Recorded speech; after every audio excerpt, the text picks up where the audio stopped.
मुहिब कौमी समाजी कौंसिल के चेयरमैन और कराची सिटीजन कौंसिल के general secretary Mohammad Aslam Khan Farooqui,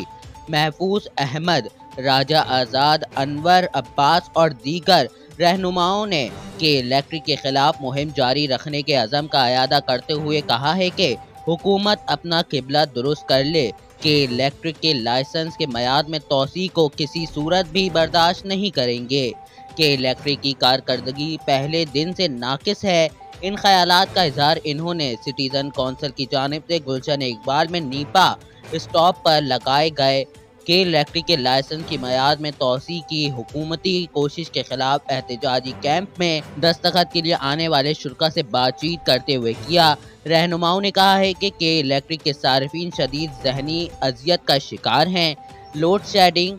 over billing और मुख्तलिफ नामों से वसूल किए जाने वाले गैर ज़रूरी चार्जेस शहरियों की बुनियादी हुकूक का कत्ल है। और इस मौके पर इन्होंने सियासी और दीगर तंजीमों से शहरियों की बुनियादी हुकूक के लिए मैदान में निकलने की ज़रूरत पर भी जोर दिया है।